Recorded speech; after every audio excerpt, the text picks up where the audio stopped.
ഓം ശാന്തി. 18/1/2026 പ്രഭാതമുരളി മധുബൻ. ബാബ്ദാദയുടെ അമൂല്യ മഹാവാക്യങ്ങൾ പിതാശ്രീജിയുടെ പുണ്യ സ്മൃതി ദിവസം രാവിലെ ക്ലാസ്സിൽ കേൾപ്പിക്കുന്നതിന് വേണ്ടി.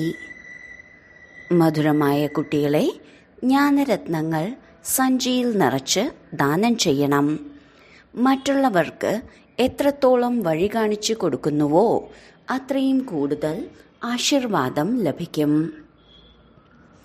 ഓം ശാന്തി. ശിവബാബയാണ് നമ്മെ പഠിപ്പിക്കുന്നതെന്ന് ദൃഢമായി ഓർമ്മയിൽ വയ്ക്കണം.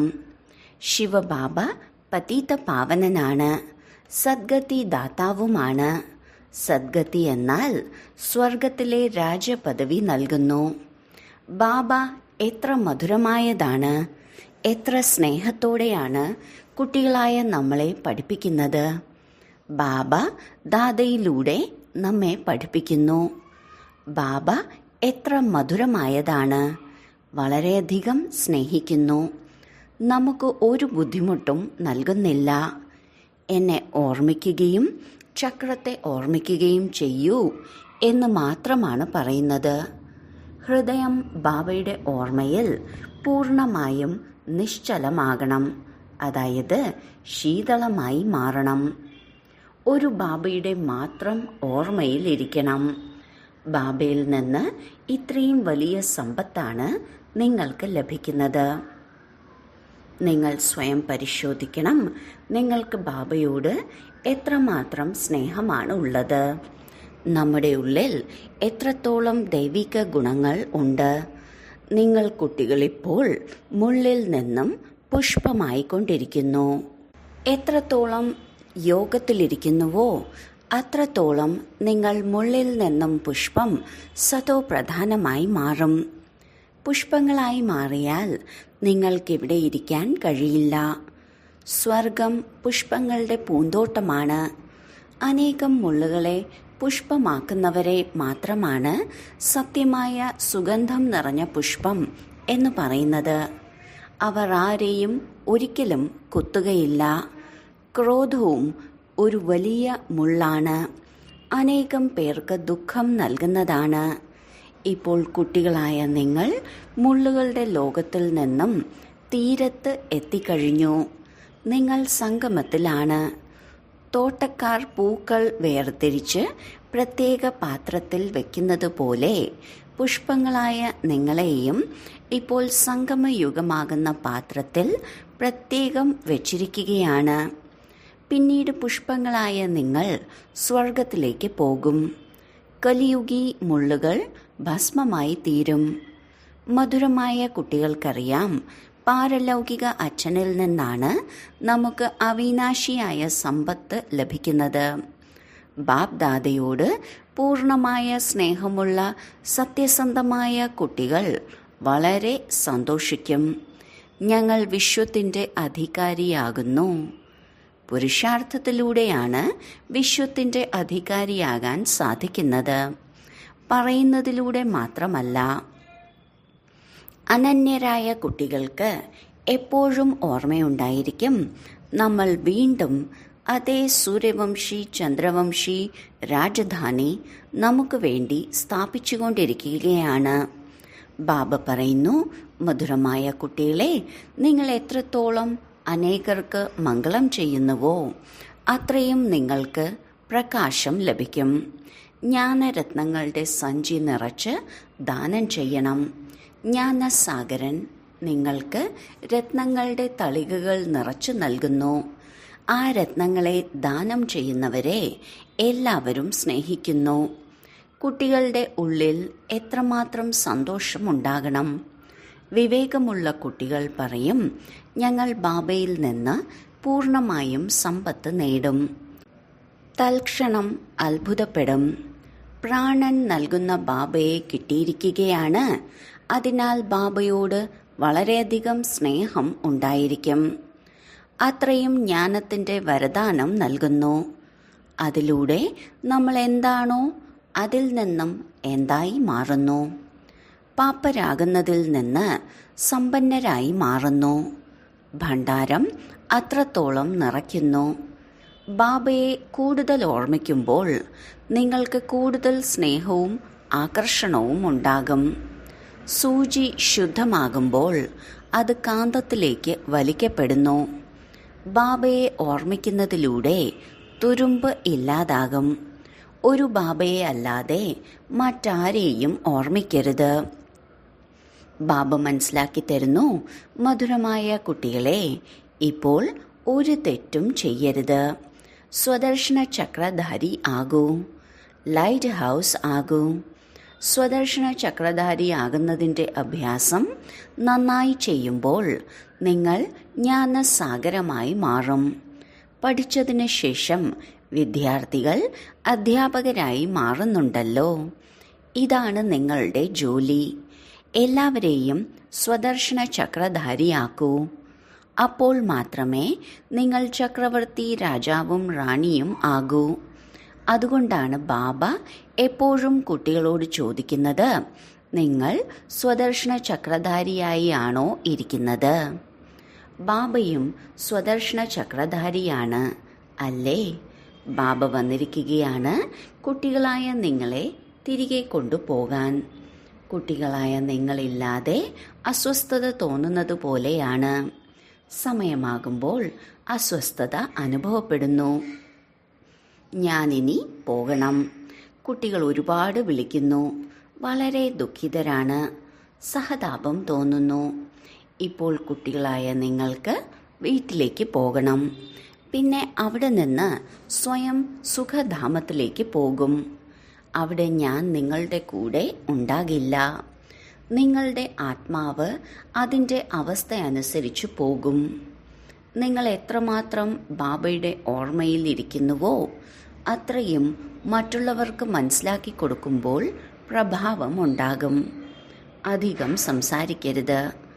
ആത്മാഭിമാനിയായിരുന്ന് അല്പമെങ്കിലും വിശദീകരിച്ചാൽ അസ്ത്രം തറയ്ക്കും.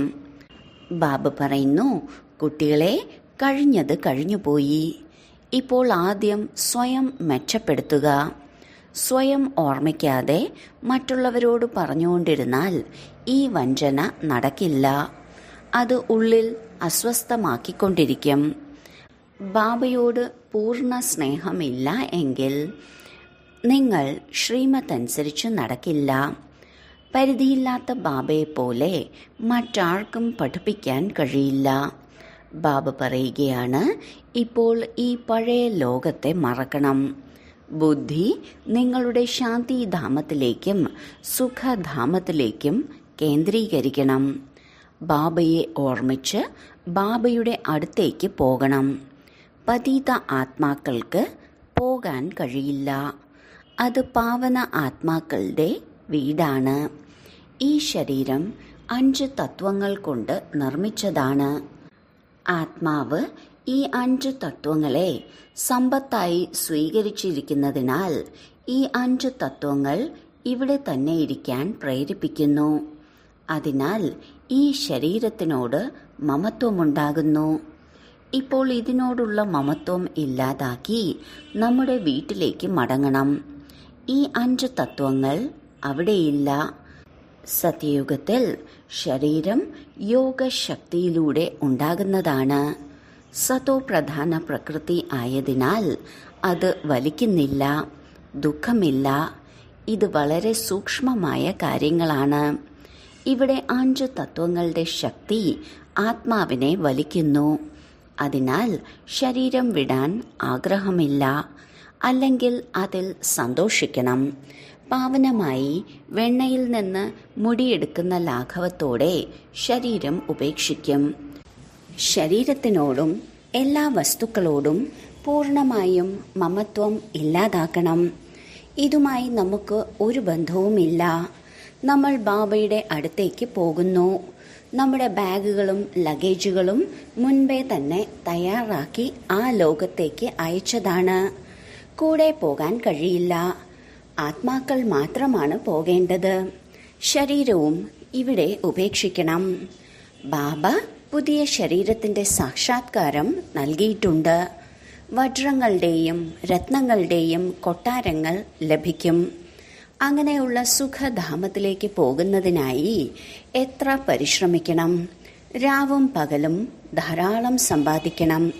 അതുകൊണ്ടാണ് ബാബ പറയുന്നത്, ഉറക്കം ജയിക്കുന്ന കുട്ടികളെ എന്നെ മാത്രം ഓർമ്മിക്കൂ, വിചാരസാഗരം മന്ഥനം ചെയ്യൂ. ഡ്രാമയുടെ രഹസ്യം ബുദ്ധിയിൽ വയ്ക്കുന്നതിലൂടെ ബുദ്ധി പൂർണ്ണമായും ശീതളമായി മാറും. മഹാരഥികളായ കുട്ടികൾ ഒരിക്കലും ചഞ്ചലമാകില്ല. ശിവബാബയെ ഓർമ്മിക്കുകയാണെങ്കിൽ ബാബ നിങ്ങളെ സംരക്ഷിക്കും. ബാബ കുട്ടികളായ നിങ്ങളെ ദുഃഖത്തിൽ നിന്ന് മോചിപ്പിച്ച് ശാന്തിയുടെ ദാനം നൽകുന്നു. നിങ്ങളും ശാന്തിയുടെ ദാനം നൽകണം. നിങ്ങളുടെ ഈ പരിധിയില്ലാത്ത ശാന്തി, അതായത് യോഗശക്തി, മറ്റുള്ളവരെയും പൂർണ്ണമായും ശാന്തമാക്കും. നിങ്ങൾ ബാബയുടെ ഓർമ്മയിൽ ഇരുന്ന് നോക്കണം, ഈ ആത്മാവ് നമ്മുടെ കുലത്തിൽ പെട്ടതാണോ അല്ലയോ? ആണെങ്കിൽ പൂർണ്ണമായും ശാന്തമാകും. ഈ കുലത്തിലേത് ആണെങ്കിൽ ഈ കാര്യങ്ങളിൽ താല്പര്യമുണ്ടാകും. കുട്ടികൾ ഓർമ്മിക്കുമ്പോൾ ബാബയും സ്നേഹിക്കുന്നു, ആത്മാക്കളെ സ്നേഹിക്കുന്നു. ധാരാളം ഭക്തി ചെയ്തവർ മാത്രമേ കൂടുതൽ പഠിക്കുകയുള്ളൂ. ബാബയോട് എത്രമാത്രം സ്നേഹമുണ്ടെന്ന് അവരുടെ മുഖങ്ങളിൽ നിന്ന് മനസ്സിലാകും. ആത്മാവ് ബാബയെ നോക്കുന്നു. ബാബ ആത്മാക്കളായ നമ്മളെ പഠിപ്പിക്കുകയാണ്. ഇത്രയും ചെറിയ ബിന്ദു ആത്മാവിനെ പഠിപ്പിക്കുകയാണെന്ന് ബാബയും മനസ്സിലാക്കുന്നു. മുന്നോട്ടു പോകവേ നിങ്ങൾ ഈ അവസ്ഥയിലെത്തും. നമ്മൾ സഹോദരങ്ങളെയാണ് പഠിപ്പിക്കുന്നതെന്ന് നിങ്ങൾക്ക് മനസ്സിലാകും. സഹോദരിയുടെ മുഖമുണ്ടെങ്കിൽ പോലും ദൃഷ്ടി ആത്മാവിലേക്ക് പോകണം. ദൃഷ്ടി ശരീരത്തിലേക്ക് പോകരുത്. ഇത് വളരെ സൂക്ഷ്മമായ കാര്യങ്ങളാണ്. വളരെ ഉയർന്ന പഠനമാണ്. തൂക്കി നോക്കിയാൽ ഈ പഠനത്തിന്റെ വശം വളരെ ഭാരമുള്ളതായിരിക്കും. ശരി, വളരെ കാലത്തെ വേർപാടിന് ശേഷം തിരികെ കിട്ടിയ മധുരമായ കുട്ടികൾക്ക് മാതാവും പിതാവുമായ ബാബ്ദാദയുടെ സ്നേഹസ്മരണകളും സുപ്രഭാതവും. ആത്മീയ പിതാവിന്റെ ആത്മീയ കുട്ടികൾക്ക് നമസ്തേ.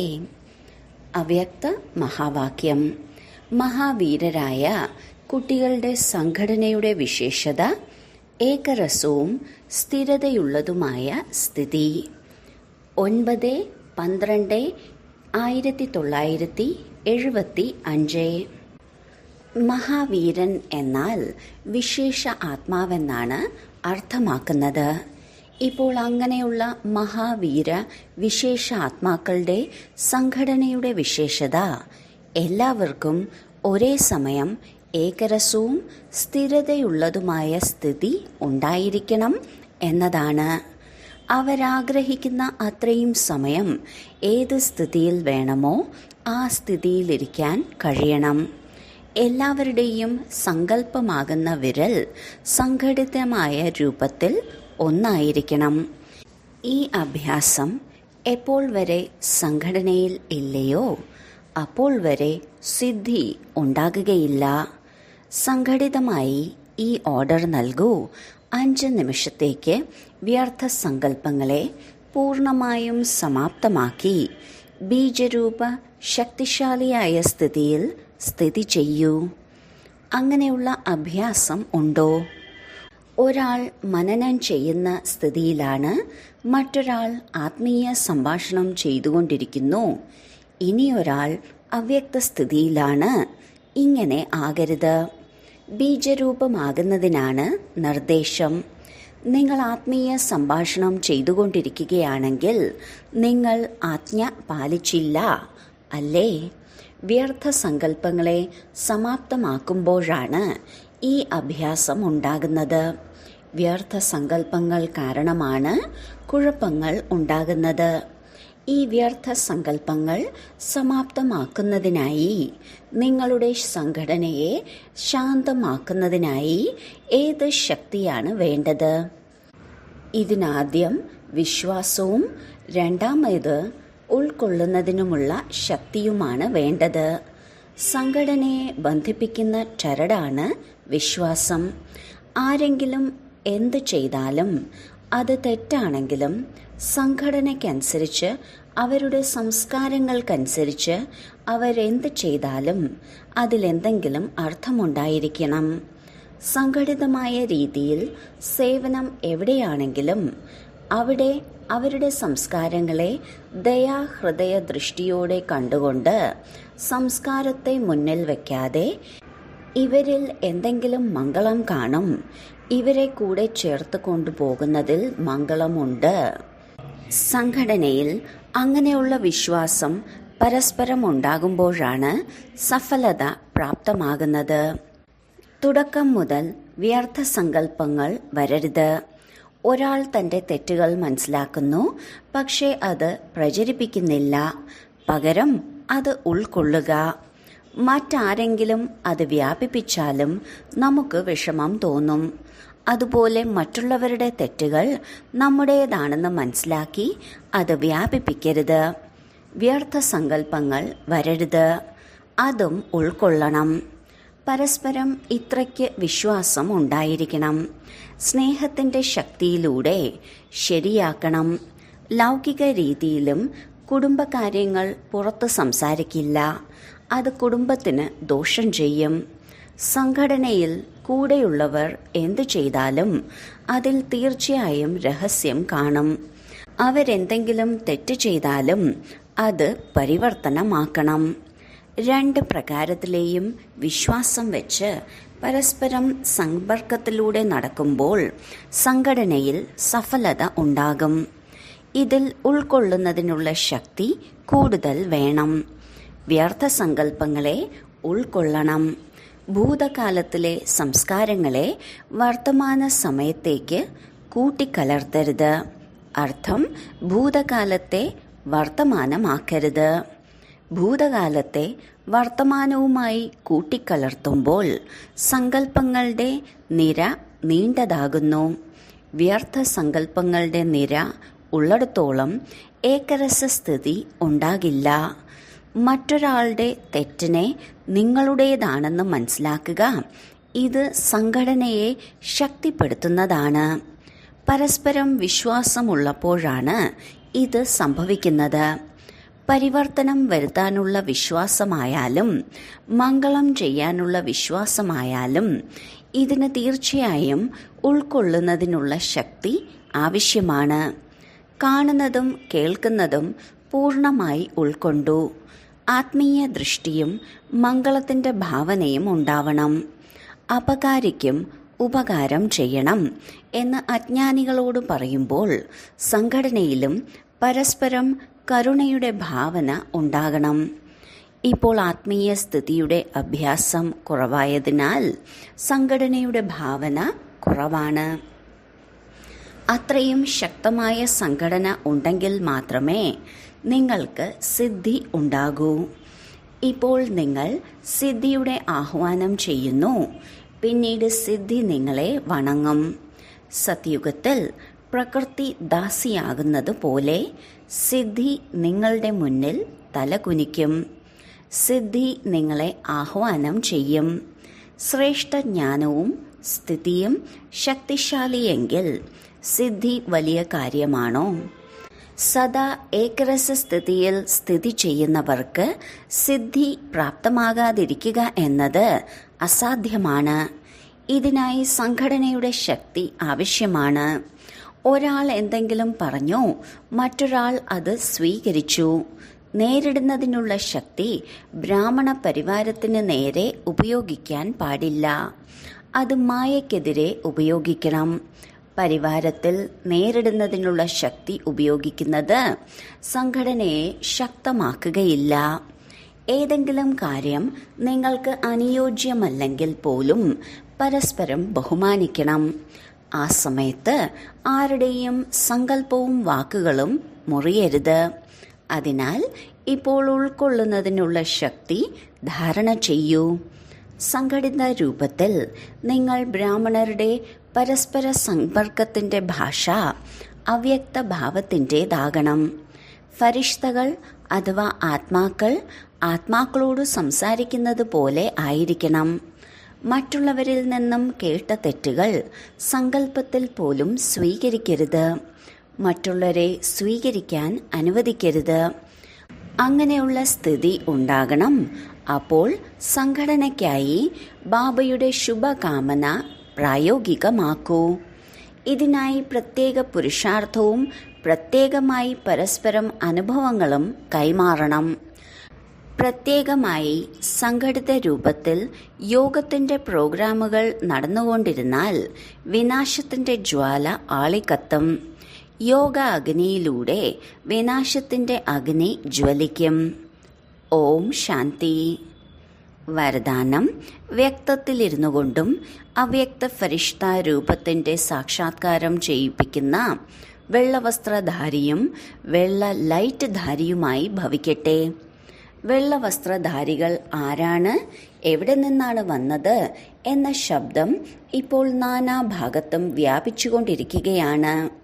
അതുപോലെ ഇപ്പോൾ നാനാഭാഗത്തും ഫരിഷ്ത സ്വരൂപത്തിന്റെ സാക്ഷാത്കാരം ചെയ്യിപ്പിക്കൂ. ഇതിനെ ഡബിൾ സേവനത്തിന്റെ രൂപമെന്ന് പറയുന്നു. മേഘങ്ങൾ നാനാവശത്തും കാണപ്പെടുന്നത് പോലെ നാനാഭാഗത്തും ഫരിഷ്ത രൂപം പ്രകടമാക്കൂ. എവിടെ നോക്കിയാലും ഫരിഷ്തകളെ കാണണം. ശരീരത്തിൽ നിന്ന് വേർപെട്ട് അന്തർവാഹ ശരീരത്തിൽ ചക്രം കറങ്ങുന്നതിൻ്റെ അഭ്യാസി ആകുമ്പോൾ മാത്രമേ ഇത് സംഭവിക്കൂ. മനസ്സ് ശക്തിശാലി ആയിരിക്കും. സ്ലോഗൻ: സർവഗുണങ്ങളുടെയും ശക്തികളുടെയും അധികാരിയാകുന്നതിനായി ആജ്ഞാകാരിയാകൂ. അവ്യക്ത സൂചന: ഈ അവ്യക്ത മാസത്തിൽ ബന്ധനമുക്തമായിരുന്ന് ജീവൻ മുക്തമായിരിക്കുന്നതിൻ്റെ അനുഭവം ചെയ്യൂ. ബാബ്ദാദ സദാ സ്വതന്ത്രമായിരിക്കുന്നത് പോലെ ബാബയ്ക്ക് സമാനരാകൂ. ബാബ്ദാദയ്ക്ക് ഇപ്പോൾ കുട്ടികളെ ആശ്രിതരായി കാണുന്നത് സഹിക്കില്ല. സ്വയത്തെ സ്വതന്ത്രമാക്കാൻ കഴിയുന്നില്ലെങ്കിൽ, സ്വയം തൻ്റെ കുറവുകളിൽ വീണുകൊണ്ടിരുന്നാൽ നിങ്ങൾ എങ്ങനെയാണ് വിശ്വപരിവർത്തകരാകുക? ഇപ്പോൾ ഞാൻ മാസ്റ്റർ സർവശക്തിവാനാണെന്ന സ്മൃതി വർദ്ധിപ്പിക്കണം. ഇതിലൂടെ സഹജമായി എല്ലാ കൂടുകളിൽ നിന്നും മുക്തമായി പറക്കുന്ന പക്ഷിയായി മാറാൻ കഴിയും. ഓം ശാന്തി.